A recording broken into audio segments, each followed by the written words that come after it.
إن الحمد لله نحمده ونستعينه ونعوذ بالله من شرور أنفسنا ومن سيئات أعمالنا. من يهد الله فلا مضل له ومن يضلل فلا هادي له. أشهد أن لا إله إلا الله وأشهد أن محمدا عبده ورسوله أرسله بالهدى ودين الحق ليظهره على الدين كله ولو كره المشركون. اللهم صل على محمد وعلى آل محمد كما صليت على إبراهيم وعلى آل إبراهيم إنك حميد مجيد.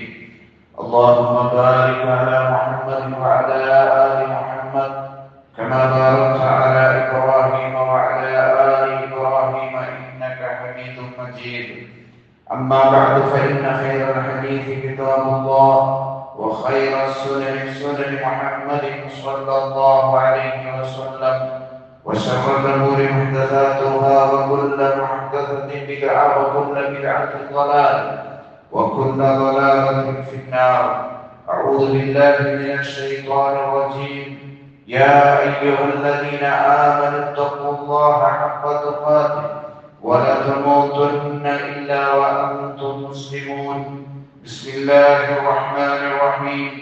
تلك الدار الآخرة نجعلها للذين لا يريدون علوا في الأرض ولا فسادا والعاقبة للمتقين.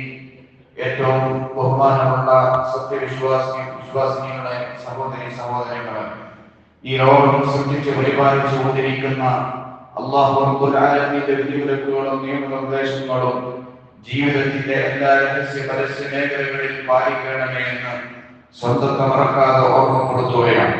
അല്ലാഹു റബ്ബുൽ ആലമീൻ അത്തരം ഒരു ജീവിതം നയിക്കുന്ന മുഅ്മിനീങ്ങളിൽ നമ്മെ ഏവരെയും ഉൾപ്പെടുത്തി അനുഗ്രഹിക്കുമാറാകട്ടെ. അല്ലാഹു റബ്ബുൽ ആലമീൻ ഒരിക്കലും ഇഷ്ടപ്പെടാത്ത കാര്യമാണ് ഒരാളെ സംബന്ധിച്ചിടത്തോളം തന്നെ എല്ലാം തികഞ്ഞവനാണ്, അല്ലെങ്കിൽ ഞാനെല്ലാം തികഞ്ഞവനാണ് എന്ന് കരുതുന്നത്, എന്ന് ചിന്തിക്കുന്നത്. എത്ര ഉയർന്നവനാണെങ്കിലും ഈ സ്വഭാവമുണ്ടെങ്കിൽ അല്ലാഹു അവനെ താഴ്ത്തിപ്പടയും എന്നുള്ളതാണ്. അറബി ഭാഷയിൽ ഇതിന് ഉജ്ബ് എന്നാണ് പറയുക. ഉജ്ബ് എന്നാണ് അറബി ഭാഷയിൽ ഇതിന് പറയപ്പെടുന്നത്. ഞാൻ എല്ലാം തികഞ്ഞവനാണ്, ഞാൻ എല്ലാറ്റിനും പോന്നവനാണ്, ഞാൻ അഥവാ അനാനത്ത് എന്ന് പറയുന്നു, ഞാൻ എന്ന് പറയുന്ന സ്വഭാവം. ഇത് മനസ്സിനെ ബാധിക്കുന്ന വലിയ ഒരു രോഗമാണ്. ഇത് ഈ പറയുന്ന എനിക്കും അതുപോലെ തന്നെ കേൾക്കുന്ന നിങ്ങൾക്കും എല്ലാവർക്കും ഇത് സംഭവിച്ചേക്കാം. അല്ലാഹു നമ്മളെ കാക്കുമാറാകട്ടെ. ഇത് വലിയ ഒരു രോഗമായിട്ടാണ് ഇസ്ലാം കാണുന്നത്. അപ്പോൾ നിങ്ങൾ യുദ്ധവേളയിൽ ഞങ്ങൾ കുറെ ആളുകളുണ്ടല്ലോ എന്ന് സഹാബികൾക്ക് തോന്നി. നമ്മളെക്കാൾ വലിയ വറവുള്ള, നമ്മളെക്കാൾ വലിയ തഖ്വയുള്ള, നമ്മളെക്കാൾ വലിയ രൂപത്തിൽ ഇസ്ലാമിനെ ദീനിനെ ഉൾക്കൊണ്ട ആന്മാരായ സഹാബികൾ ഹുദൈബിയ യുദ്ധത്തിലേക്ക് കടന്നപ്പോ ആ ഹുദൈബിയിൽ ഒരുപാട് ആളുകൾ, ഒരുപാട് സഹാബികൾ ആ യുദ്ധത്തിൽ ഉണ്ടായിരുന്നു. അവരുടെ ആ വർദ്ധനവ്, ആളുകളുടെ വർദ്ധനവ് സഹാബത്തിന്റെ മനസ്സിൽ ചില സംഗതികൾ തോന്നി. ഞങ്ങൾ കുറെ ആളുകളുണ്ടല്ലോ, നമ്മൾ തന്നെ മതി, നമ്മൾ തന്നെ ഈ യുദ്ധം വിജയിക്കും, നമ്മുടെ ഭൂരിപക്ഷമുണ്ടല്ലോ, കുറെ ആളുകളുണ്ടല്ലോ എന്നവർക്ക് തോന്നിയ ആ സന്ദർഭത്തെ വിശദീകരിച്ചുകൊണ്ട് പരിശുദ്ധ ഖുർആൻ പറയുന്നത് കാണാം. لقد نصره الله في مواطن كثيرة ويوم حنين. തീർച്ചയായും ധാരാളം യുദ്ധരംഗങ്ങളിൽ അല്ലാഹു നിങ്ങളെ സഹായിച്ചിട്ടുണ്ട്. നിങ്ങളുടെ യുദ്ധത്തിലേക്ക് പോകുന്ന സന്ദർഭത്തിൽ ബദറിൽ അല്ലാഹു നിങ്ങളെ സഹായിച്ചിട്ടുണ്ട്, ഖന്തഖിൽ നിങ്ങളെ സഹായിച്ചിട്ടുണ്ട്, അതുപോലെ തന്നെ ഒരുപാട് യുദ്ധങ്ങളിൽ നിങ്ങളെ അല്ലാഹു സഹായിച്ചിട്ടുണ്ട്.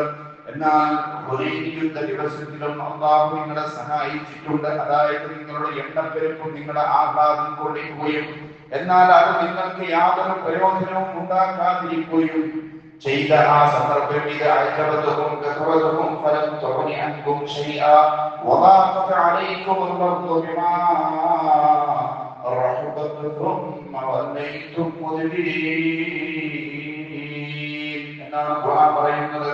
അഥവാ എണ്ണപ്പെരുപ്പം നിങ്ങളുടെ ആഹ്ലാദം കൊള്ളിക്കുകയും എന്നാൽ അത് നിങ്ങൾക്ക് യാതൊരു പ്രയോജനവും ഉണ്ടാക്കാതിരിക്കുകയും ഭൂമി വിശാലമായിട്ടും നിങ്ങൾക്ക് ഇടുങ്ങിയതാവുകയും അനന്തരം നിങ്ങൾ പിന്തിരിഞ്ഞോടുകയും ചെയ്ത സന്ദർഭം കുറെ ആളുകളുണ്ടായിരുന്നു. പക്ഷേ അവർക്ക് ആ വിചാരം വന്നു, നമ്മൾ മതി, നമ്മള് കുറെ ആളുകൾക്കുള്ളൂ എന്ന അവരെ കീഴ്പ്പെടുത്തി കളഞ്ഞു എന്നാണ്. അതോടുകൂടി അവർക്ക് ഭൂമി, വിശാലമായ ഭൂമി എന്ത് ചെയ്തു? അവർക്ക് കുടുസായി മാറുകയാണ്, കുടുസായി വരികയാണ്. പ്രിയപ്പെട്ട സഹോദരങ്ങൾ, അതുകൊണ്ട് ഈ ഉജുബ് എന്ന് പറയുന്നത് മനുഷ്യനെ തകർത്ത് കളയും. നമ്മൾ നന്നായി ജീവിക്കുന്നവരായേക്കാം, നമ്മൾ നല്ല നിലക്ക് നിസ്കരിക്കുന്നവരും, നോമ്പ് നോക്കുന്നവരും, സ്വതം കൊടുക്കുന്നവരും, സകാത്ത് കൊടുക്കുന്നവരും, ഹജ്ജ് ചെയ്യുന്നവരും, ഉംറ ചെയ്യുന്നവരും എല്ലാം ആയേക്കാം. പക്ഷേ ഉജുബ് നമ്മുടെ മനസ്സിലൊരിക്കലും കീഴ്പ്പെടുത്തി കളയരുത്. എന്നാൽ ഞാൻ ആരൊക്കെയോ ആണ്, ഞാൻ ഒരു സംഭവമാണ് എന്നൊക്കെ തോന്നിപ്പോകും. ശൈത്താൻ കൊണ്ടുവരുന്നതാണത്. ആ തോന്നലൊരിക്കലും നമ്മുടെ മനസ്സിനെ കീഴ്പ്പെടുത്തി കളയരുത്. ഫലാ തുസക്കൂ അൻഫുസകും ഹുവ അഅലമു ബിമൻ ഇത്തഖാ. ഖുർആൻ പറഞ്ഞല്ലോ, അതിനാൽ നിങ്ങൾ ആത്മപ്രശംസ നടത്താതിരിക്കുക, തന്നെ തന്നെ പൊക്കി പറയാതിരിക്കുക, തന്നെ തന്നെ വലിയ സംഭവമാക്കി അവതരിപ്പിക്കാതിരിക്കുക. ഫലാ തുസക്കൂ അൻഫുസകും, നിങ്ങളുടെ നഫ്സിനെ തന്നെ നിങ്ങൾ പൊക്കാതിരിക്കുക. ഹുവ അഅലമു ബിമൻ ഇത്തഖാ. എന്നിട്ട് അല്ലാഹു പറഞ്ഞു, സൂക്ഷ്മത പാലിച്ചവരെ പറ്റി അല്ലാഹു അവനാണ് നന്നായി അറിയുന്നവൻ. തഖ്വ ആർക്കാണോ ഉള്ളത് എന്നറിയുന്നവൻ റബ്ബിനാണ്. അതുകൊണ്ട് എല്ലാം റബ്ബിലേക്ക് അർപ്പിക്കുവാൻ നമുക്ക് സാധിക്കേണ്ടതുണ്ട്. മഹാനായ അബീ ഹുറൈറ റളിയല്ലാഹു അൻഹു അദ്ദേഹത്തിൽ റിവായത്ത് ചെയ്ത ഹദീസിൽ കാണാം, അബീ ഹുറൈറ റളിയല്ലാഹു അൻഹു قال النبي صلى الله عليه وسلم بينما رجل يمشي في حلة تعجبه نفسه مرجل جمته إذا خسف الله به فهو يتزلل إلى يوم القيامة. ഒരു വ്യക്തി നല്ല വസ്ത്രമൊക്കെ ധരിച്ചു ഭയങ്കര സംഭവമാണെന്ന് പറഞ്ഞ് അഹങ്കരിച്ചുകൊണ്ട് നടന്നപ്പോ അള്ളാഹുവിനെ ആഴ്ത്തിക്കളഞ്ഞു എന്നാണ്. അന്ത്യനാൾ വരെ ആ വ്യക്തി ഭൂമിക്കടിയിൽ നിന്ന് അഥവാ പിടച്ചുകൊണ്ടിരിക്കുമെന്ന് നബി സല്ലല്ലാഹു അലൈഹി വസല്ലം പറയാണ്. വസ്ത്രമൊക്കെ ധരിച്ച് മറ്റുള്ള ആളുകൾക്ക് വസ്ത്രമില്ലാതെ പ്രയാസപ്പെടുന്ന ആളുകളെയൊക്കെ കളിയാക്കി പരിഹസിച്ച് ഞാനൊരു സംഭവമാണെന്നൊക്കെ പറഞ്ഞുകൊണ്ട് ഭൂമിയിലൂടെ കടന്നു പോകുന്ന മനുഷ്യനെ അല്ലാഹു ആഴ്ത്തിക്കളഞ്ഞു എന്നാണ് നബി സല്ലല്ലാഹു അലൈഹി വസല്ലം പറയുന്നത്.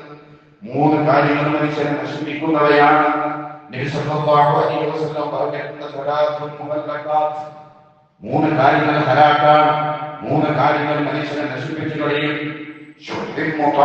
അത് ഒന്നാമത് വിധേയപ്പെട്ടു പോയ പിശുക്കാണത്, നമ്മളത് വിശദീകരിച്ചതാണ്.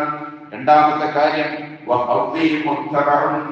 അതുപോലെ തന്നെ പിൻപറ്റപ്പെടുന്ന ഇച്ഛയാണ്. മനസ്സിൽ തോന്നുന്നൊക്കെ ഇങ്ങനെ പ്രവർത്തിക്കാം, മനസ്സിലെന്താണോ വിചാരിക്കുന്നത് അതൊക്കെ ഇങ്ങനെ പ്രവർത്തിക്കാം. ആ ഇച്ഛക്കനുസരിച്ചുള്ള പ്രവർത്തനം കാഴ്ചവെക്കുക. അത് നന്മയാണോ തിന്മയാണോ എന്ന് തിരിച്ചറിയാതെ നന്മയാണെങ്കിൽ അത് പ്രവർത്തിക്കുക എന്നല്ലാതെ തിന്മയാണെന്ന് കാണുമ്പോ അതും ഇതിന്റെ കൂടെ പ്രവർത്തിക്കാതെ കൊണ്ട് ഇച്ഛയെ പിൻപറ്റാൻ പാടില്ല. മൂന്നാമത് പറഞ്ഞു, സ്വന്തത്തെ കുറിച്ച് തികഞ്ഞവനാണെന്ന തോന്നൽ, സ്വന്തത്തെ കുറിച്ചുള്ള രുചിവുണ്ടാവുക. ഈ മൂന്ന് കാര്യങ്ങൾ ഒരു മനുഷ്യനുണ്ടായി കഴിഞ്ഞാൽ അവൻ നശിച്ചത് തന്നെയാണ്, അവൻ നശിച്ചു പോകുമെന്ന് സല്ലല്ലാഹു അലൈഹി വസല്ലം പറയുകയാണ്. മഹാനായ റസൂൽ റളിയല്ലാഹു അൻഹു പറഞ്ഞു, അല്ലാഹുവിനെ ഭയപ്പെടുന്നവൻ അറിവുള്ളവനാണ്, ഇൽമുള്ളവനാണ്. അല്ലാഹുവിനെ ഭയപ്പെടുന്നവൻ സ്വന്തം കർമ്മത്തിൽ പെരുമ നടിക്കുന്നവൻ ജാഹിലാണ്, അറിവില്ലാത്തവനാണ്. ഇമാം ബാജി അവിടെ ഉദ്ധരിച്ചതായി മസ്റൂഖിൽ നിന്ന് ഉദ്ധരിച്ചതായി നമുക്ക് കാണാൻ സാധിക്കും. മഹാനായ ഇബ്നു മസ്ഊദ് റളിയല്ലാഹു അൻഹു, അബ്ദുല്ലാഹ് ഇബ്നു മസ്ഊദ് സ്വഹാബികളുടെ കൂട്ടത്തിൽ ഏറ്റവും അറിവുള്ളവരുടെ കൂട്ടത്തിൽപ്പെട്ട കിബാറുകളിൽപ്പെട്ട മഹാനായ പണ്ഡിതനായ സ്വഹാബിയാണ് അബ്ദുല്ലാഹ് ഇബ്നു മസ്ഊദ് റളിയല്ലാഹു അൻഹു. ആ അബ്ദുല്ലാഹ് ഇബ്നു മസ്ഊദ് റളിയല്ലാഹു അൻഹു പറഞ്ഞാൽ അൽ ഹലാകു ഫീ ഇന്നതൈൻ അൽ ഖനൂതു വൽ ഉജ്ബ്. ഇബ്നു മസ്ഊദ് പറയാണ്, നാശം രണ്ട് കാര്യങ്ങളിലാണ്, നിരാശയും സ്വയം പെരുമറിക്കലുമാണ്. ഈ രണ്ട് കാര്യങ്ങൾ മനുഷ്യന്റെ മനസ്സിനെ കീഴ്പ്പെടുത്തി കളഞ്ഞാൽ അവൻ നശിച്ചത് തന്നെയാണ്, ഹലാക്കിലേക്കും പോകും. നിരാശ എന്ന് പറഞ്ഞാൽ ആ നിരാശ ഒരു മനുഷ്യനുണ്ടായാൽ അവൻ അല്ലാഹുവിനോട് ചോദിക്കുകയില്ല. ഞാൻ എത്ര ചോദിച്ചു റബ്ബിനോട്, ഞാൻ എത്ര അല്ലാഹുവിനോട് കരഞ്ഞു പറഞ്ഞു, എന്റെ റബ്ബ് എനിക്ക് ഉത്തരം നൽകുന്നില്ലല്ലോ, എനിക്ക് ഇന്ന ഇന്ന വിഷമങ്ങൾ ഉണ്ടായിട്ടുണ്ട്, ബുദ്ധിമുട്ടുകൾ ഉണ്ടായിട്ടുണ്ട്, പ്രയാസങ്ങൾ ഉണ്ടായിട്ടുണ്ട്, ഞാൻ എത്ര കാലമായി റബ്ബിനോട് ഈ കാര്യങ്ങൾ ഇങ്ങനെ പറഞ്ഞുകൊണ്ടിരിക്കുന്നു, പക്ഷേ എനിക്ക് ഉത്തരം നൽകുന്നില്ലല്ലോ എന്ന് നിരാശകളെ ബാധിച്ചാൽ പിന്നെ ആ റബ്ബിനോട് ഇഖ്ലാസോടുകൂടി തൃപ്തിയോടുകൂടി ദുആ ചെയ്യാൻ നമുക്ക് കഴിയില്ല. അതുകൊണ്ട് നിരാശപ്പെടേണ്ടതില്ല, അല്ലാഹുവിനോട് ചോദിച്ചുകൊണ്ടേയിരിക്കണം, റബ്ബിനോട് ദുആ ചെയ്തുകൊണ്ടേയിരിക്കണം, നിരാശ ഒരിക്കലും പാടില്ല. രണ്ടാമത്തെ കാര്യം പെരുമ നടിക്കലാണ്. ഞാൻ തന്നെ മതിയായവനാണെന്ന് തോന്നുമ്പോ, ഞാൻ തന്നെ സംഭവമാണെന്ന് തോന്നുമ്പോ കമാലിയത്ത് പ്രാപിച്ചവനാണ്. ഞാൻ എല്ലാ കാര്യങ്ങളും എല്ലാ അർത്ഥത്തിലും ചെയ്യുന്നവനാണെന്ന് സ്വയം ഒന്ന് നടിച്ചു കഴിഞ്ഞാൽ പിന്നെ അവന്റെ മനസ്സിൽ നിന്ന് തഖ്വ ഊരപ്പെട്ടു പോകും, അവന്റെ മനസ്സിൽ നിന്ന് ഇഖ്ലാസ് ഊരപ്പെട്ടു പോകും. അതുകൊണ്ട് തന്നെ അവനും അല്ലാഹുവിനോട് ചോദിക്കണമെന്നില്ല. അതാണ് അബൂ ഹുറൈറ റളിയല്ലാഹു അൻഹു അദ്ദേഹം പറഞ്ഞു, തന്റെ ആളുകൾ അദ്ദേഹം ഒരിക്കലല്ല തന്റെ ആളുകൾക്ക് ഇമാമായി നമസ്കരിക്കുകയാണ്. അവർ നമസ്കരിക്കുകയാണ്. മഹാനായ അബൂ ഹുറൈറ റളിയല്ലാഹു അൻഹു സല്ലല്ലാഹു അലൈഹി വസല്ലമയുടെ പ്രമുഖ സഹാബിയാണ്. ഒരിക്കൽ അദ്ദേഹം നമസ്കരിച്ചതിന് ശേഷം അദ്ദേഹം പറയാണ്, പിശാച് എന്റെ കൂടെയുണ്ട്, എന്റെ പിന്നിൽ നിൽക്കുന്നവരെക്കാൾ ശ്രേഷ്ഠനാണ് ഞാൻ എന്ന തോന്നൽ വരികയാണ് എന്ന് മഹാനായ അബൂ ഹുറൈറ റളിയല്ലാഹു അൻഹു പറയാണ്. അദ്ദേഹം നമസ്കരിക്കുമ്പോൾ അദ്ദേഹം ഇങ്ങനെ വിചാരിക്കുകയാണ്, ഞാൻ ഭയങ്കര സംഭവമാണ്, ഞാനല്ലേ ഇമാം നിൽക്കുന്നത്, എന്റെ ബേക്കൽ നിൽക്കുന്നവർക്കൊന്നും അറിഞ്ഞൂടാ, എന്റെ ബേക്കൽ നിൽക്കുന്നവർക്ക് ജാഹിദീങ്ങളാണ്, അവർക്കൊരു കുന്തവും അറിയില്ല, ഞാനാണ് സംഭവം, കാരണം ഞാനല്ലേ ഇമാം നിൽക്കുന്നത് എന്ന് അബൂ ജഅഫർ റളിയല്ലാഹു അൻഹു തോന്നുകയാണ്. അബൂ ഹുറൈറ റളിയല്ലാഹു അൻഹു തോന്നാൻ കഴിഞ്ഞതിന് ശേഷം അദ്ദേഹം പറയാണ്, ശൈത്താൻ എന്റെ മനസ്സിനെ സ്വാധീനിച്ചിട്ടുണ്ട്, ശൈത്താൻ എന്റെ മനസ്സിന് ഈ രൂപത്തിലുള്ള അജബ് ഇട്ടുതരുന്നുണ്ട്, അതുകൊണ്ട് ഞാൻ ഇമാം നിൽക്കുകയില്ല എന്ന് അബൂ ഹുറൈറ റളിയല്ലാഹു അൻഹു പറയാം. പ്രിയപ്പെട്ടവരെ, ശൈത്താൻ ഇട്ടുതരുന്നതാണ്. ശൈത്താൻ ഈ ശർറിൽ നിന്ന് നമ്മൾ രക്ഷപ്പെടണം. നമ്മളെക്കാൾ കഴിവുള്ള, നമ്മളെക്കാൾ ഇൽമുള്ള, നമ്മളെക്കാൾ നല്ല രൂപത്തിൽ നമസ്കാരത്തിന് ഇമാം നിൽക്കാൻ അറിയുന്ന ആളുകൾ നമ്മുടെ ലൈഫിൽ ഉണ്ടാകും. അതൊരു വിനയമാണ്. ആ വിനയം നമ്മൾ കാണിക്കണം. സ്വന്തം തിന്മകളെ തൊട്ട് നമ്മെ അന്ധരാക്കി കളയരുത്. പ്രിയപ്പെട്ടവരെ, സ്വന്തം തിന്മകളെ തൊട്ട് നമ്മെ അന്ധരാക്കി കളയുന്ന പാപമാണ് ഉജ്ബ് എന്ന് പറയുന്നത്. അത് അവനവരിലുള്ള എല്ലാ നന്മയെയും വലിയതാക്കി കാണിക്കും. ഞാൻ ചെയ്യുന്ന എല്ലാ കാര്യങ്ങളും നന്മയാക്കി എന്നെ ഇങ്ങനെ തോന്നിപ്പിക്കും. മറ്റുള്ളവരിൽ നിന്നുള്ള പുകഴ്ത്തലിൽ അവന് ആസ്വാദനം കൊള്ളും. മറ്റുള്ളവർക്ക് ഇങ്ങനെ പുകഴ്ത്തുമ്പോ നല്ല ആസ്വാദനം ഉണ്ടാകും. ഒരിക്കൽ മഹാനായ ശൈഖ് അൽബാനി റഹിമഹുല്ലാഹ്, അദ്ദേഹത്തിന്റെ ജീവിതകാലത്ത് അദ്ദേഹത്തിന്റെ സദസ്സിൽ വെച്ചുകൊണ്ട് അദ്ദേഹത്തെ പുകഴ്ത്തിയപ്പോ പുകഴ്ത്തി പറഞ്ഞില്ലാത്തതൊന്നുമല്ല, അദ്ദേഹത്തെ കുറിച്ച് ഉള്ളത് തന്നെയാണ് പറഞ്ഞത്. അവിടെ നിന്ന് ഒരു പിടിമണ്ണെടുക്കുകയാണ്. എന്നിട്ട് പറഞ്ഞു, ഇവന്റെ മുഖത്തുള്ള ഈ പുകഴ്ത്തൽ ഞാൻ ഇഷ്ടപ്പെടുന്നില്ല, ഞാൻ ഒരിക്കലും തന്നെ താല്പര്യപ്പെടുന്നില്ലെന്ന് പറഞ്ഞുകൊണ്ട് ഗൗരവത്തിൽ ആ സദസ്സിൽ വെച്ചുകൊണ്ട് സംസാരിച്ചു എന്നോ. ഷെയ്ഖിന്റെ ചരിത്രം നമുക്കറിയാലോ. ഷെയ്ഖ് മരിക്കുന്നത് വരെ ഷെയ്ഖുമായി ബന്ധപ്പെട്ട ഒരു സംഗതിയും പുറത്തേക്ക് വന്നിരുന്നില്ല. ശൈഖ് അൽബാനി റഹിമഹുല്ലാഹ് അദ്ദേഹത്തെ കുറിച്ച് അദ്ദേഹത്തിന്റെ ശിഷ്യന്മാർ അദ്ദേഹത്തിന്റെ അടുക്കൽ വന്നുകൊണ്ട് പറഞ്ഞു, നിങ്ങൾ ഇങ്ങനെയൊക്കെ ചെയ്യട്ടെ. അദ്ദേഹം പറഞ്ഞു, ഞാൻ മരിച്ചതിന് ശേഷം നിങ്ങൾ ഇതൊക്കെ ചെയ്തുകൊള്ളൂ. ജീവിച്ചിരിക്കുന്ന കാലത്ത് എങ്ങനെ ചെയ്താൽ എന്റെ മനസ്സിലേക്ക് ചിലപ്പോ ഉജ്ബ് കടന്നു വന്നേക്കാം, ഞാൻ തിരിഞ്ഞവരാണെന്ന തോന്നലിൽ എന്റെ മനസ്സിൽ വന്നേക്കാം. അദ്ദേഹത്തിന്റെ മരണത്തിന് ശേഷമാണ് ലോകം കണ്ട ഈ നൂറ്റാണ്ടിലേക്ക് കടന്നു വന്ന ഏറ്റവും വലിയ മുഹദ്ദിസായിരുന്ന ഹദീസ് പണ്ഡിതനായിരുന്ന ശൈഖ് നാസിറുദ്ദീൻ അൽബാനി റഹിമഹുല്ലാഹ് എന്ന് ലോകം തിരിച്ചറിഞ്ഞത് എന്ന് നമ്മൾ മനസ്സിലാക്കണം. പ്രിയപ്പെട്ട സഹോദരങ്ങളെ, അതുകൊണ്ട് ഈ തിന്മയിൽ നിന്ന് ഒരിക്കലും തന്നെ നാം മുന്നോട്ട് പോകാൻ പാടില്ല. ഈ തിന്മയിൽ നിന്ന് രക്ഷപ്പെടാൻ നമ്മൾ ശ്രമിക്കണം. ലോകത്ത് ആരെല്ലാം ഉജ്ബ് കാണിച്ചിട്ടുണ്ടോ അവരെയൊക്കെ അല്ലാഹു നശിപ്പിക്കുകയുള്ളൂ. ആരോഗ്യ തന്നിഷ്ടം താൻ സംഭവമാണെന്ന് പറഞ്ഞ അഹങ്കാരം കാണിച്ചിട്ടുണ്ടോ അവരെയൊക്കെ അല്ലാഹു നശിപ്പിച്ച ചരിത്രമാണ് ഇസ്ലാമിക ലോകത്തുള്ളത്. നോക്കൂ നിങ്ങൾ, മഹാനായ ആദം അലൈഹിസ്സലാത്തു വസ്സലാം അദ്ദേഹത്തിന്റെ സംഭവം നമുക്ക് അറിയുകയില്ലേ? ശൈത്താനോട് പറഞ്ഞു, ഇബ്ലീസിനോട് പറഞ്ഞു ആദമിന്റെ സുജൂദ് ചെയ്യണമെന്ന്. അപ്പോ അവരെന്താ പറഞ്ഞത്? ഖാല അന ഖൈറും മിൻഹു ഖലഖതനി മിൻ നാരിൻ വഖലഖതഹു മിൻ തീൻ. ഞാൻ അവനേക്കാൾ ആദമിനേക്കാൾ ഉത്തമനാണ്. എന്നെ നീ അഗ്നിയിൽ നിന്നാണ് സൃഷ്ടിച്ചത്, അവനെ നീ സൃഷ്ടിച്ചത് മണ്ണിൽ നിന്നാണ്. അതുകൊണ്ട് അവനേക്കാൾ സംഭവമാണ് ഞാൻ. ഈ സംഭവം അവൻ എന്തെങ്കിലും മനുഷ്യരിലേക്ക് ബുദ്ധിവെക്കും. അവൻ അറിയാം ഈ ഉജ്ബ് ഒരു മനുഷ്യനെ കീഴ്പ്പെടുത്തി കളഞ്ഞാൽ ഒരിക്കലും തന്നെ സ്വർഗത്തിലേക്ക് പോവുകയില്ല. അതുകൊണ്ട് മുസ്തഖീമിന്റെ പാതയിലേക്ക് ആര് പോകുന്നുവോ തന്നെ ഞാൻ അവിടെ ഇരിക്കുക തന്നെ ചെയ്യുമെന്ന് പറഞ്ഞവനാണ് ശൈത്താൻ. അതുകൊണ്ട് പ്രിയപ്പെട്ട സഹോദരങ്ങളെ സൂക്ഷിക്കണമെന്ന് പറയുകയാണ്.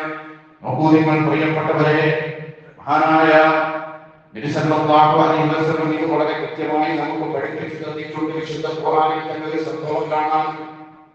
രണ്ടാളുകൾ ഉണ്ടായിരുന്നു. ആ രണ്ടാളുകൾ അതിൽപ്പെട്ട ഒരാളോട് ഒരാൾ പറയുന്ന ഒരു സംഭവം കൊടുക്കുന്നുണ്ട്. എന്താ പറഞ്ഞത്? വകാന ലഹു സബറു ഫഖാല ലിസ്വാഹിബിഹി വഹുവ യുഹാവിറുഹു അന അക്സറു മിൻക മാലൻ ഫഅസ്സഫാ. പരിശുദ്ധ ഖുർആൻ പറയുന്നതായി കാണാം, അവന് പല വരുമാനമുണ്ടായിരുന്ന ഒരാൾക്ക് പല മുഖത്തിലുള്ള വരുമാനമുണ്ടായിരുന്നു. അങ്ങനെ അവൻ തന്റെ ചങ്ങാതിയോട് സംവാദം നടത്തിക്കൊണ്ടിരിക്കെ ഒരിക്കൽ പറയുകയുണ്ടായി, ഞാനാണ് നിന്നേക്കാൾ കൂടുതൽ ധനമുള്ളവരും കൂടുതൽ സംഘ ബലമുള്ളവരും നിന്നേക്കാൾ ശക്തിയുള്ളവൻ ഞാനാണ്. വദഖല ജന്നത്തുഹു വഹുവ ളാലിമുൻ ലിനഫ്സിഹി എന്ന് പറഞ്ഞുകൊണ്ട് ആ സംഭവം വിശദീകരിക്കുകയാണ്. സ്വന്തത്തോട് തന്നെ അന്യായം പ്രവർത്തിച്ചുകൊണ്ട് അവൻ തന്റെ തോട്ടത്തിലേക്ക് പ്രവേശിച്ചു. അവന്റെ തോട്ടം സംഭവമാണ്.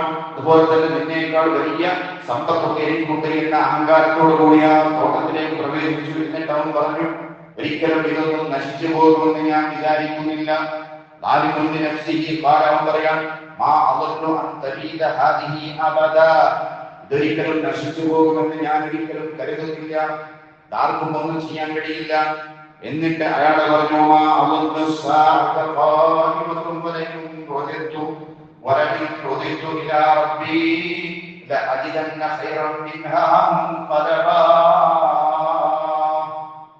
അഹങ്കാരത്തിന്റെ വർത്തമാനം പറയാണ്, അന്ത്യസമയം നിലവിൽ വരുമെന്നും ഞാൻ വിചാരിക്കുന്നില്ല.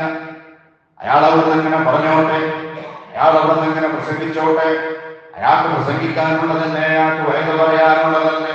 അതുകൊണ്ട് അയാൾ അങ്ങനെ പറഞ്ഞോട്ടെ. നമ്മളിങ്ങനെ കേട്ടുകൊണ്ടിരിക്കുക, കേട്ടുകൊടുക്കുക. ഈ പറയുന്ന അന്ത്യനാൾ ഇങ്ങനെ വരുമെന്നൊന്നും ഞാൻ വിചാരിക്കുന്നില്ല. ആളുകൾ പറയുന്നത് പോലെയുള്ള സംഭവം വരുമെന്നൊന്നും ഞാൻ വിചാരിക്കുന്നില്ല. ഇനി ഞാൻ എന്റെ രക്ഷിതാവിലേക്ക് അഥവാ ഇവർ പറയുന്നത് പോലെ അന്ത്യനാളിലേക്ക് രക്ഷിതാവിലേക്ക് മടക്കപ്പെടുകയാണെങ്കിലോ അവിടെ തീർച്ചയായും മടങ്ങി ചെല്ലുന്നതിന് ഇതിനേക്കാൾ ഉത്തമമായ അവിടത്തേക്ക് മടങ്ങി ചെല്ലുമ്പോ ഇതിനേക്കാൾ ഉത്തമമായത് മാത്രമേ എനിക്ക് ലഭിക്കുകയുള്ളൂ എന്നയാള് പറഞ്ഞ പ്രിയപ്പെട്ട സഹോദരങ്ങളെ, നമ്മുടെ ജോലിയിൽ നമ്മൾ അഹങ്കരിക്കുന്നുവോ, നമ്മുടെ ബിസിനസ്സിൽ നമ്മൾ അഹങ്കരിക്കുന്നുവോ, നമ്മുടെ സമ്പത്തിൽ നമ്മൾ അഹങ്കരിക്കുന്നുവോ, നമ്മുടെ ശാരീരിക ക്ഷമതയിൽ നമ്മൾ അഹങ്കരിക്കുന്നുവോ, ഇതൊക്കെ നൽകിയ ഒരു റബ്ബുണ്ട്. ആ റബ്ബാണ് ഇതൊക്കെ നൽകിയത് എന്ന് നമ്മൾ ചിന്തിക്കണം, നമ്മൾ മനസ്സിലാക്കണമെന്നതാണ് താഴ്മ എന്ന് പറയുന്നത്. ഈ ജോലി തന്നതെന്തിനാ, ഈ ശാരീരിക ക്ഷമത തന്നതെന്തിനാ, ഈ കുടുംബം തന്നതെന്തിനാ, ഈ പാർപ്പിടം തന്നതെന്തിനാ, അതുപോലെയുള്ള സംഗതികളൊക്കെ തന്നതെന്തിനാ? അവന്റെ ദീൻ നല്ല നിലക്ക് കൊണ്ടു നടക്കുവാനും അവന്റെ ദീനിന്റെ പ്രചരണത്തിനും അവന്റെ ദീനിന്റെ പ്രബോധനത്തിനും വേണ്ടിയാണ്. ഇതൊക്കെ നാളെ നിന്നെ പിടിച്ചു വെച്ച് ചോദിക്കുന്ന വിഷയമാണ്. അല്ലാഹു തന്ന നിഅമത്തുകൾ ആസ്വദിച്ചുകൊണ്ട് ജീവിക്കുമ്പോ, റബ്ബ് തന്ന ആസ്വാദനങ്ങൾ ഇങ്ങനെ ആസ്വദിച്ചുകൊണ്ട് ഇങ്ങനെ ജീവിക്കുമ്പോ, ഏതെങ്കിലും ദഅവാ പ്രവർത്തനത്തിന് വേണ്ടി ക്ഷണിക്കുമ്പോ വിളിക്കുമ്പോ എനിക്ക് സമയമല്ലെന്ന് പറയുന്നത് അല്ലാഹു നിനക്ക് തന്ന നിഅമത്തുമായി ബന്ധപ്പെട്ട കാര്യത്തിലാണ് നീ സമയമില്ലെന്ന് പറയുന്നത്. എനിക്ക് വരാൻ കഴിയില്ലെന്ന് പറയുന്നത് എന്തിനാ? നിന്റെ ഭൗതികമായ എന്തെങ്കിലും ഒരു താല്പര്യത്തിന്റെ പിന്നാലെ നീ പോകുന്നതുമായി ബന്ധപ്പെട്ട കാര്യത്തിനല്ലേ? അല്ലാഹു പിൻവലിച്ചാലോ, റബ്ബ് അത് പിൻവലിച്ചാലോ, റബ്ബ് അത് വേണ്ടെന്ന് തീരുമാനിച്ചാലോ അത് കൊണ്ടുവരാൻ നിങ്ങൾക്ക് സാധിക്കുമോ, നിങ്ങൾക്ക് കഴിയുമോ? അല്ലാഹു അതാണ് അടുത്ത ആയത്തിലൂടെ പറയുന്നത്. فأصبح يقلب كفيه على ما أنفق بها وهي خاوية على عروشها ويقول يا ليتني لم أشرك بربي أحدا. ഒരു ദിവസം സുബഹിയുടെ സമയത്തേക്ക് ഈ അഹങ്കരിച്ച മനുഷ്യൻ ആ തോട്ടത്തിലേക്ക് കടക്കുകയാണ്. അവിടെ ആ തോട്ടം തകർന്ന് അങ്ങനെ തന്നെ ഭൂമിയിലേക്ക് താഴ്ന്നു പോയത് കാണുകയാണ്. ആ സന്ദർഭത്തിൽ അയാൾ പറഞ്ഞു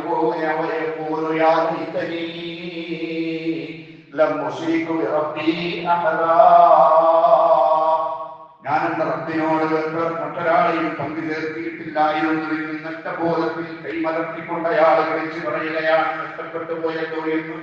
അല്ലാഹുമാറാകട്ടെ. പ്രിയപ്പെട്ടവരെ, ഇത് അനുഭവിക്കുമ്പോൾ നമുക്കൊരിക്കലും തിരിഞ്ഞു കൊള്ളണമെന്നില്ല. നഷ്ടപ്പെടുമ്പോൾ മാത്രമാണ് നമ്മൾ കൈമലർത്തുന്നത്.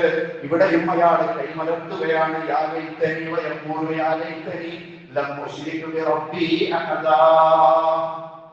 അല്ലാഹുവിലേക്ക് മടങ്ങിയിരുന്നുവെങ്കിൽ വലം തകുൽ ലഹു ഫിഅത്തുൻ യൻസുറൂനഹു മിൻ ദൂനില്ലാഹി വമാ കാന മുൻതസിറൂൻ.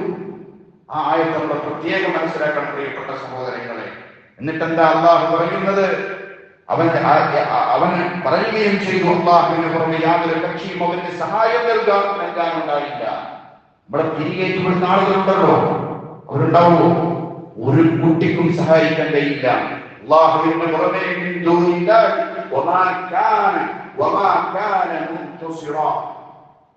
അള്ളാഹുവിന്റെ പുറമെ അള്ളാഹുവിന്റെ അദാബ് ഇറങ്ങുമ്പോ, അള്ളാഹുവിനെ പിടുത്തപ്പെടിക്കണമെന്ന് തീരുമാനിക്കുമ്പോ ആ പിടുത്തം അള്ളാഹു പിടിക്കുക തന്നെ ചെയ്യും. ആ പിടുത്തത്തിൽ നിന്ന് രക്ഷപ്പെടുത്താൻ, കരകയറ്റാൻ ലോകത്തൊരു മഖ്ലൂഖിനും സാധ്യമല്ല.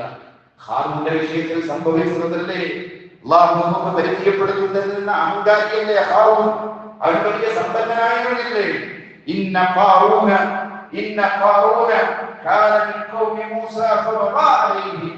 പരിശുദ്ധ ഖുർആൻ പറഞ്ഞത് തീർച്ചയായും ഖാറൂൻ മൂസായുടെ ജനതയിൽപ്പെട്ടയാളാണ്, വിശ്വാസിയായിരുന്നു. ഖാറൂൻ മൂസ അലൈഹിസ്സലാത്തു വസ്സലാമിൽ വിശ്വസിച്ച ആളായിരുന്നു, മുസ്ലിമായിരുന്നു. ഇസ്ലാമിക ദഅവത്തിന് വേണ്ടി മൂസ അലൈഹിസ്സലാത്തു വസ്സലാമിന്റെ കൂടെ നടന്ന ആളായിരുന്നു, എല്ലാ സഹായവും ചെയ്ത ആളായിരുന്നു. അല്ലാഹു സമ്പത്ത് കൊടുത്തു. എത്രത്തോളം?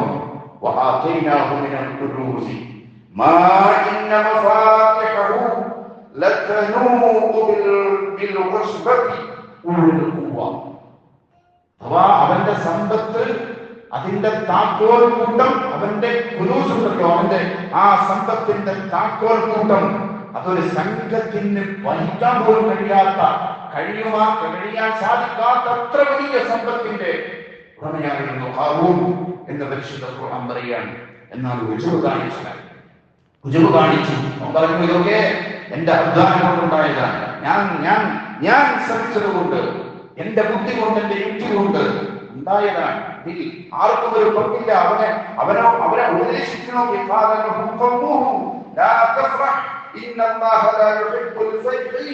وابتغ فيما آتاك الله الدار الآخرة ولا تنسى نصيبك من الدنيا وأحسن كما أحسن الله إليك ولا تبغ الفساد في الأرض إن الله يحب المفسدين. അവനോട് പറഞ്ഞു നോക്കി. എന്താ പറഞ്ഞത്? ഈ പുളകം കൊള്ളുന്നവരെ, ഈ പുളകം കൊള്ളുന്ന രീതിയുണ്ടല്ലോ, ആ പുളകം കൊള്ളുന്ന രീതി അള്ളാഹു തീർച്ചയായും ഇഷ്ടപ്പെടുകയില്ല. അള്ളാഹു നിനക്ക് നൽകിയിട്ടുള്ള ആ കൻസ് അല്ലെങ്കിൽ ആ രൂപത്തിലുള്ള മുതലുണ്ടല്ലോ, ആ മുതല് നീ പരലോക വിജയം, ആ മുതലുമായി ബന്ധപ്പെട്ട് നീ പരലോക വിജയത്തിന് വേണ്ടി പ്രവർത്തിക്കുക. ഐഹിക ജീവിതത്തിൽ നിന്ന് നിനക്കുള്ള ഓഹരി നീ വിസ്മരിക്കുകയും ചെയ്യണ്ട. അള്ളാഹു നിനക്ക് നന്മ ചെയ്തതുപോലെ നീയും നന്മ ചെയ്യുക. ഈ നാട്ടിൽ കുഴപ്പത്തിന്, ഫസാദിന് മുതലരുത്. കുഴപ്പമുണ്ടാക്കുന്നത് അള്ളാഹു ഇഷ്ടപ്പെടുകയില്ല എന്ന് പറഞ്ഞു നോക്കി. പക്ഷെ സ്വീകരിച്ചില്ല. ഉപദേശം നമ്മൾ മാത്രമല്ലല്ലോ, മുമ്പ് കഴിഞ്ഞു പോയ ആളുകളും ഉപദേശങ്ങൾ സ്വീകരിക്കാതെ പോയിട്ടുണ്ട്. ഈ ചെവി കൊണ്ട് കേട്ട് മറുചെവി കൊണ്ട് ഒഴിവാക്കി കളിക്കുന്ന രീതി ഉണ്ടായിട്ടുണ്ട്. പക്ഷെ അള്ളാഹു നമ്മളെ പിടിക്കാത്തത് അള്ളാഹു നീട്ടി വെക്കുകയാണ്. അവൻ കരുണയുള്ളവനാണ്, കാരുണ്യമുള്ളവനാണ്. നീട്ടിയിട്ട് തരും, കയറിങ്ങനെ നീട്ടിയിട്ട് തരും. ആ സന്ദർഭത്തിൽ അവൻ തൗബ ചെയ്തോട്ടെ എന്ന് കരുതിയിട്ടാണ്, മാറ്റമുണ്ടാകട്ടെ എന്ന് കരുതിയിട്ടാണ്. പക്ഷെ അവിടെയും നമ്മൾ അഹങ്കരിക്കുകയാണ്. നമുക്ക് അവിടെയും അഹങ്കാരമാണ്. നീട്ടിയിട്ട് തരുമ്പോഴും അത് എന്റെ എന്തോ ഒരു സംഭവമാണെന്ന് കരുതി, ഞാൻ ഭയങ്കര സംഭവമാക്കി അല്ലാഹു തന്നെ കണ്ടിട്ടുണ്ട് എന്നൊക്കെ വിചാരിച്ച് ഈ ചെയ്യുന്നത് തന്നെയാണ് ശരിയെന്ന് കരുതി നമ്മൾ പോവുകയാണ്. അല്ലാഹു മനസ്സിലാക്കാനുള്ള തൗഫീഖ് നൽകുമാറാകട്ടെ. പ്രിയപ്പെട്ട സഹോദരങ്ങളെ, ഖാറൂന്റെ മറുപടി എന്തായിരുന്നു? ഖാല ഇന്നമാ ഊതീതു അലാ ഇൽമിൻ ഇൻദി. എന്താ പറഞ്ഞത്? ഖാല ഇന്നമാ ഊതീതു അലാ ഇൽമിൻ ഇൻദി. എന്റെ കൈവശമുള്ള വിദ്യ കൊണ്ട്, എന്റെ കൈവശമുള്ള ഹിക്മത്ത് കൊണ്ട്, അതിന്റെ വിദ്യ കൊണ്ട് മാത്രമാണ് എനിക്ക് ഈ സമ്പത്ത് ലഭിച്ചത്. അല്ലാഹുവിന് യാതൊരു പങ്കുമില്ല. അതുകൊണ്ട് ഞാൻ എന്റെ ഇഷ്ടത്തിന് ഞാൻ വിതരണം ചെയ്യും, ഞാൻ കൊടുക്കും, അല്ലെങ്കിൽ ആ രൂപത്തിൽ ചെലവഴിക്കും എന്നൊക്കെ അവൻ പറഞ്ഞു എന്നാണ്. ഖാറൂൻ എന്താ ചെയ്തത്? പരിശുദ്ധ ഖുർആൻ പറഞ്ഞല്ലോ, ഭൂമിയിൽ ആയിട്ട് കളഞ്ഞു അവൻ. ഫഖസഫനാ ബിഹി വബിദാരിഹിൽ അർദ ഫമാ കാന ലഹു മിൻ ഫിഅത്തിൻ യൻസുറൂനഹു മിൻ ദൂനില്ലാഹി വമാ കാന മിനൽ മുൻതസിരീൻ. ഓർക്കുക, ഞാൻ നേരത്തെ പറഞ്ഞ അതേ ആയത്തിന്റെ ആവർത്തനം അല്ലാഹു കൊണ്ടുവരുന്നുണ്ട്. ഫഖസഫനാ ബിഹി وبداره الأرض فما كان له من فئة ينصرونه من دون الله وما كان من المنتصرين. الله പറയാണ് എന്താണ് അങ്ങനെ അവനെയും അവന്റെ ഭവനത്തെയും നാം ഭൂമിയിലായി കളഞ്ഞപ്പോൾ അല്ലാഹുവിന്റെ പുറമെ തന്നെ സഹായിക്കുന്ന ഒരു കക്ഷിയും അവനുണ്ടായില്ല. അവൻ സ്വയം രക്ഷിക്കുന്നവരുടെ കൂട്ടത്തിലായുമില്ല. അല്ലാഹു പിടിച്ചപ്പോ അവന്റെ സമ്പത്ത് അവനെ രക്ഷിച്ചില്ല, അവന്റെ ആളുകളെ അവനെ രക്ഷിച്ചില്ല. അവൻ സ്വയം രക്ഷപ്പെടാൻ ശ്രമിച്ചു നോക്കിയാലോ അതിനും അവന് സാധിച്ചില്ല. അല്ലാഹു റബ്ബുൽ ആലമീൻ മനസ്സിലാക്കാൻ തൗഫീഖ് നൽകുമാറാകട്ടെ. പ്രിയപ്പെട്ട സഹോദരങ്ങളെ, ലോകം കണ്ട വലിയ ധിക്കാരിയെ കുറിച്ച് പരിശുദ്ധ ഖുർആൻ പറയുന്നുണ്ട്. ഫിർഔനെ കുറിച്ച് എന്താണ് ഫിർഔൻ പറഞ്ഞത്? ഖാല അന റബ്ബുകുമുൽ അഅല. അവന് ചെയ്തു കൊടുത്ത അനുഗ്രഹങ്ങൾ, നിഅമത്തുകൾ, ആ നിഅമത്തുകൾ വെച്ച് അഹങ്കരിച്ചതാണത്. ഖാറൂനെ അല്ലാഹു സമ്പത്ത് കൊടുത്തപ്പോൾ സമ്പത്ത് വെച്ച് അഹങ്കരിച്ചതാണ്. സമ്പത്ത് കിട്ടുമ്പോൾ എന്താണ് ചിന്തിക്കേണ്ടത് വിശ്വാസികൾ? അല്ലാഹുവേ, റബ്ബേ, നീ ഇത് എനിക്ക് തന്നതാണ്, നിന്റെ പരീക്ഷണമാണിത്. ഈ സമ്പത്ത് കൊണ്ട് ഞാൻ എങ്ങനെ പ്രവർത്തിക്കുന്നു, ഞാൻ ഇത് ചെയ്യുന്നു എന്നുള്ളത് നിന്റെ പരീക്ഷണമാണ്. നല്ല ജോലി കിട്ടുമ്പോൾ അല്ലാഹുവേ നിന്റെ പരീക്ഷണമാണ്, റബ്ബേ നിന്റെ പരീക്ഷണമാണ്. ഞാൻ എങ്ങനെ പ്രവർത്തിക്കുന്നു എന്ന് നീ എന്നെ നോക്കുകയാണ്. ഈ ദുനിയാവിൽ മഹാനായ സഹാബി ഒരിക്കൽ നബി സല്ലല്ലാഹു അലൈഹി വസല്ലമ അദ്ദേഹത്തെ കുറിച്ച് പറഞ്ഞിട്ടുണ്ട്. സഹാബികളുടെ കൂട്ടത്തിൽ അബ്ദുറഹ്മാൻ ഇബ്നു ഔഫ് റളിയല്ലാഹു അൻഹു വലിയ സമ്പന്നനായിരുന്നു. ഒരിക്കൽ ഇസ്ലാമിക ഖിലാഫത്ത്, ആ ഖിലാഫത്തിന്റെ കാലഘട്ടം നബി സല്ലല്ലാഹു അലൈഹി വസല്ലം വഫാത്തായതിനു ശേഷം ഒരു ടേബിളിൽ ഒരു ഭക്ഷണ കടിക കൊണ്ടുവന്നു വെച്ചു അദ്ദേഹത്തിന്റെ അടുക്കലേക്ക്. വലിയ സമ്പന്നനാണ്, വലിയ രൂപത്തിലുള്ള വിഭവ സമർത്ഥമായ ഭക്ഷണമാണ് കൊണ്ടുവന്നു വെച്ചപ്പോ അബ്ദുല്ലാഹ് ഇബ്നു ഔഫ് റളിയല്ലാഹു അൻഹു അദ്ദേഹം പറയുകയുണ്ടായി, അല്ലാഹുവേ, ഈ ഭക്ഷണം എന്റെ റസൂലുള്ളാഹി കഴിച്ചിട്ടില്ലല്ലോ. എന്റെ റസൂലുള്ളാഹി സ്വല്ലല്ലാഹു അലൈഹി വസല്ലം 3 ദിവസം ഒന്നിച്ച് വേവിച്ച ഭക്ഷണം കഴിക്കുന്നത് ഈ അബ്ദുറഹ്മാൻ ഇബ്നു ഔഫ് കണ്ടിട്ടില്ലല്ലോ. മഹാനായ ബിലാൽ കഴിച്ചിട്ടില്ലല്ലോ, മഹാനായ അമ്മാർ കഴിച്ചിട്ടില്ലല്ലോ എന്ന് പറഞ്ഞുകൊണ്ട് വിലപിക്കുകയാണ്. എന്നിട്ട് അദ്ദേഹം പറഞ്ഞു, അല്ലാഹുവേ, ദുനിയാവിൽ നീ എനിക്ക് സമ്പത്ത് തന്ന് നിന്റെ പരലോകത്ത് നാളെ അല്ലാഹുവേ നിന്റെ പരലോകത്തിൽ ഞാൻ വരുമ്പോൾ അവിടെ ഒന്നുമില്ലാതെ വെറും കൈയായി അബ്ദുറഹ്മാൻ ഇബ്നു ഔഫിനെ നീ മാറ്റിക്കളയുമോ റബ്ബേ എന്ന് വിലപിച്ചുകൊണ്ട് കരയുകയാണ് അബ്ദുറഹ്മാൻ ഇബ്നു ഔഫ് റളിയല്ലാഹു അൻഹു. സ്വർഗ്ഗം കൊണ്ട് സന്തോഷവാർത്ത അറിയിക്കപ്പെട്ട 10 സ്വഹാബികളിൽ ഒരാളാണ് അബ്ദുറഹ്മാൻ ഇബ്നു ഔഫ് റളിയല്ലാഹു അൻഹു. പ്രിയപ്പെട്ട സഹോദരങ്ങളെ, ആ സന്ദർഭങ്ങളിൽ അല്ലാഹുവിലേക്ക് മടങ്ങാൻ നമുക്ക് കഴിയണം, നമുക്ക് സാധിക്കണം. ഇസ്ലാമുമായി ബന്ധപ്പെട്ട കാര്യങ്ങളിൽ ഇടപെടാനും അതിന്റെ പ്രവർത്തനങ്ങളിലും ഭാഗമാക്കാനും നമുക്ക് സാധിക്കണം. അതിനാണ് ഈ ഭൗതികമായ സൗകര്യങ്ങൾ അല്ലാഹു നമുക്ക് ചെയ്തു തരുന്നത്. അതിന് വേണ്ടി ഇവരെന്ത് ചെയ്യുന്നു എന്ന് നോക്കാനാണ്. നമ്മൾ അത് കിട്ടുമ്പോ ഇത് മാറ്റിക്കൊടുക്കും. ഇതിന് സമയമില്ല. ദീനുമായി ബന്ധപ്പെട്ട കാര്യം അത് താല്പര്യമൊന്നുമില്ല, അതൊന്നും ഞാനുമായി ബന്ധപ്പെട്ട വിഷയമല്ല എന്ന് പറഞ്ഞുകൊണ്ട് അതിന് മാറ്റിവെക്കുകയാണ്. എന്തിനാണ് ഇത് തരുന്നത്? അല്ലെങ്കിൽ ഒരു വാദം ഉണ്ടാകണം. റബ്ബന്റെ തരുന്നത് അത് ഖാറൂൻ പറഞ്ഞതുപോലെ, ഫിർഔൻ പറഞ്ഞതുപോലെ, അതേപോലെയുള്ള ഹാമാൻ പറഞ്ഞതുപോലെ, ഇവർ പറഞ്ഞതുപോലെ ഇത് എന്റെ യൂട്യൂബ് കൊണ്ട് അല്ലെങ്കിൽ എന്റെ ബുദ്ധി കൊണ്ട് ഞാൻ ഉണ്ടാക്കിയതാണ് എന്ന് പറയോ? ആരെങ്കിലും പറയോ? അല്ലാഹുവിൽ അത് അറിഞ്ഞുകൊണ്ട് ആണ് നമ്മൾ ചെയ്യുന്നത്, ഈ തെറ്റ് ചെയ്യുന്നത്. അല്ലാഹു കാക്കുമാറാകട്ടെ. പ്രിയപ്പെട്ട സഹോദരങ്ങളെ, അതുകൊണ്ട് തന്നെ ഈ രൂപത്തിൽ ഇതിന്റെ അനന്തരഫലം എന്ന് പറയുന്നത് ഈ രൂപത്തിൽ അല്ലാഹുവിന്റെ ശിക്ഷ, അതുപോലെ തന്നെ അല്ലാഹുവിന്റെ മാർഗ്ഗത്തിലുള്ള അദാബുകൾ നമ്മളെ വിളിച്ചു വരുത്തുകയാണ്. അത്തരത്തിലുള്ള അദാബുകൾക്ക് കാരണമാകുന്ന രുചിയിൽ നിന്ന് അല്ലാഹു റബ്ബുൽ ആലമീൻ നമ്മെയും നമ്മുടെ കുടുംബത്തെയും രക്ഷപ്പെടുത്തി അനുഗ്രഹിക്കുമാറാകട്ടെ. الحمدلله وصلى الله على نبينا محمد وعلى آله وأصحابه الفائزين برضا الله أما بعد. ഒരിക്കൽ കൂടി അല്ലാഹുവെ സൂക്ഷിച്ചുകൊണ്ട് ജീവിക്കണമേ എന്ന് ഓർമ്മപ്പെടുത്തുകയാണ്. അല്ലാഹു റബ്ബുൽ ആലമീൻ അത്തരമൊരു ജീവിതം നയിക്കുന്ന മുത്തഖീങ്ങളിൽ നമ്മെ ഏവരെയും ഉൾപ്പെടുത്തി അനുഗ്രഹിക്കുമാറാകട്ടെ. മഹാനായ ശൈഖുൽ ഇസ്ലാം ഇബ്നു തൈമിയ്യ റഹിമഹുല്ലാഹ് അദ്ദേഹം പറയുകയുണ്ടായി, ജനങ്ങൾക്ക് പലപ്പോഴും ഒരുമിച്ച് ചേരാനുള്ള 2 രോഗങ്ങളുണ്ട്. ആ 2 രോഗങ്ങളിൽ ഒന്നാണ് റിയാ എന്ന് പറയുന്നത്. അഥവാ തന്റെ ഇബാദത്തുകൾ ജനങ്ങൾ കാണണം എന്ന് ചിന്തിക്കുന്ന ആളുകൾ. ഈ ഉജുബ് പോലെ തന്നെ വരുന്ന സംഗതിയാണ് റിയാ എന്ന് പറയുന്നത്. രണ്ടാമത്തത് ഉജുബാണ്. അത് ഒന്നാമത്തെ ഉത്തരയിൽ ഞാൻ വിശദീകരിച്ചു. ഈ റിയായിൽ നിന്നും നമ്മൾ രക്ഷപ്പെടണം. യഥാർത്ഥത്തിലുള്ള ഹൃദയം ഈമാൻ നമുക്ക് ലഭിക്കുന്നത് അല്ലാഹു റബ്ബുൽ ആലമീനിന്റെ പ്രതിഫലം നൽകുമെന്ന് അടിയുറച്ച് വിശ്വസിക്കുമ്പോഴാണ്. ഞാൻ ഈ ചെയ്യുന്ന പ്രവൃത്തി മറ്റുള്ള ആളുകൾ കാണട്ടെ എന്നൊരു ചെറിയ ഒരു ചിന്ത നമ്മുടെ മനസ്സിലേക്ക് വന്നാൽ അത് അല്ലാഹു സ്വീകരിക്കുകയില്ല. അല്ലാഹുവിനത് വേണ്ട, റബ്ബിനത് താല്പര്യമില്ല. അതുകൊണ്ട് തന്നെ പ്രിയപ്പെട്ടവരെ, ഈ റിയാഉം ഉജൂബും ഇത് രണ്ടും കടന്നു വരുന്ന വഴികളെ നമ്മൾ തടയുകയും അല്ലാഹുവിന്റെ മാർഗത്തിൽ പ്രവർത്തിക്കുവാനുള്ള ഈമാനും സമ്പാദിക്കുകയും ചെയ്യുക. ഇതെനിക്ക് വേണ്ടിയല്ല, ഇത് നിങ്ങളോട് കുറ്റപ്പെടുത്തി സംസാരിച്ചതുമല്ല, മറിച്ച് ഇത് എന്റെ മനസ്സിലേക്കും കടന്നു വരാൻ സാധ്യതയുള്ള കാര്യങ്ങൾ തന്നെയാണ്. അല്ലാഹു എന്നെയും അതുപോലെ തന്നെ നിങ്ങളെയും നമ്മുടെ കുടുംബങ്ങളെയും എല്ലാം ഈ ഉജൂബിൽ നിന്നും റിയായിൽ നിന്നും അല്ലാഹു രക്ഷപ്പെടുത്തി അനുഗ്രഹിക്കുമാറാകട്ടെ. പ്രിയപ്പെട്ട സഹോദരങ്ങളെ, സഹോദരിമാരെ, നാം ഏറെ പ്രാർത്ഥിച്ചിരുന്ന ഒരു സംഗതിയാണ് പാവപ്പെട്ട ഫലസ്തീനുകളുമായി ബന്ധപ്പെട്ട കാര്യം. നമ്മൾ പ്രാർത്ഥിക്കുമ്പോൾ നമ്മൾ ഇസ്ലാമിന്റെ അഹ്ലുസുന്നയുടെ ഒരു അഖീദ നമ്മളെല്ലാവരും ആ സന്ദർഭത്തിൽ ഒരു ഖുതുബയിലൂടെ തന്നെ ഞാനത് വ്യക്തമാക്കിയിരുന്നു. ഈ മനസ്സുകളെ നിയന്ത്രിക്കുന്നത് ഏത് ഭരണാധികാരിയായാലും ഏതാളുകളായാലും ഈ ഹൃദയങ്ങളെ കൽബിനെ നിയന്ത്രിക്കുന്നവൻ അല്ലാഹുവാണ്. അതുകൊണ്ട് തന്നെ അല്ലാഹു റബ്ബുൽ ആലമീൻ ഉദ്ദേശിക്കുന്നതാണ് ലോകത്ത് നടക്കുകയുള്ളൂ. നിങ്ങൾ എത്ര രൂക്ഷമായി ഫലസ്തീനെ വിമർശിച്ച ആളുകൾ, അതുപോലെ തന്നെ ഫലസ്തീൻ എന്ന് പറയുന്ന രാഷ്ട്രം ആവശ്യമില്ലെന്ന് പറഞ്ഞ ആളുകൾ, എത്രയെത്ര ആളുകൾ, എത്രയെത്ര ഭരണാധികാരികളാണ് ഫലസ്തീന് വേണ്ടി ഇന്ന് വാദിച്ചുകൊണ്ടിരിക്കുന്നത് എന്നുള്ളത് പ്രിയപ്പെട്ട സഹോദരങ്ങളെ നമ്മൾ മനസ്സിലാക്കണം. ആ ഫലസ്തീനിൽ അൽഹംദുലില്ലാഹ് ഭാഗികമാണെങ്കിലും എത്രത്തോളം അത് മുന്നോട്ട് പോകുമെന്ന് നമുക്കറിയില്ല.